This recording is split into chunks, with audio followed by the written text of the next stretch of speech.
हे friends, कैसे हैं आप सब। पिछली बार हमने क्या पढ़ा था? हमने पढ़ा था प्रेजेंट परफेक्ट कॉन्टिन्यूअस टेंस और उसके यूजेस। आज हम पढ़ेंगे उसके सेंटेंस स्ट्रक्चर के बारे में। अभी सेंटेंस स्ट्रक्चर में हमेशा आपको चार तरह से बताती हूँ। एक अफर्मेटिव सेंटेंस, एक negative sentence, next interrogative sentence और फिर इंटेरोगेटिव नेगेटिव सेंटेंस। तो आज हम पढ़ेंगे अफर्मेटिव सेंटेंस में इसका क्या सेंटेंस स्ट्रक्चर रहेगा उसके बारे में। आई होप कि आपको बहुत इजीली ये समझ में आ जाएगा। तो चलिए पढ़ते हैं हम इसके सेंटेंस स्ट्रक्चर के बारे में जो कि अफर्मेटिव सेंटेंस में है। फ्रेंड्स, चलिए पढ़ते हैं प्रेजेंट परफेक्ट कॉन्टिन्यूअस टेंस को अफर्मेटिव सेंटेंसेस में सेंटेंस स्ट्रक्चर।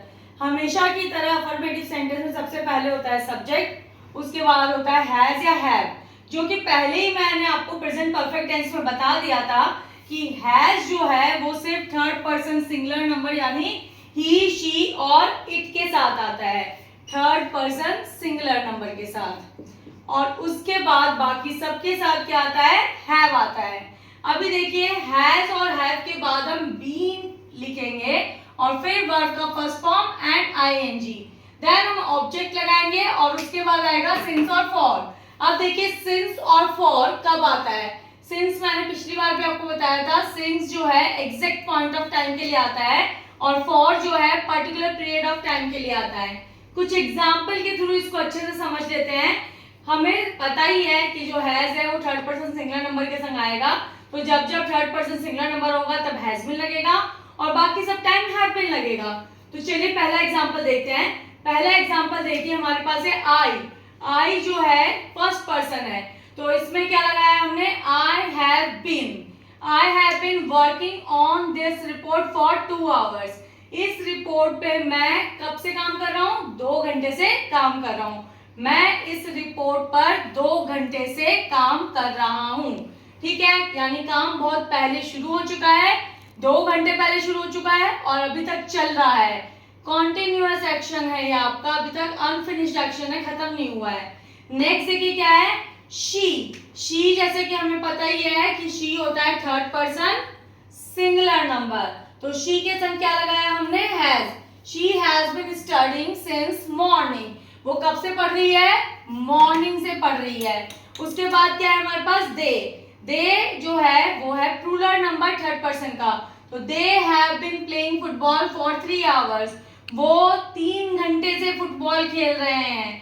ठीक है, दे है इसलिए हमने हैव बीन लगाया है। नेक्स्ट हमारे पास है इट जो है थर्ड पर्सन सिंगुलर नंबर है, तो उसके संग हैज लगेगा। It has been raining since last night.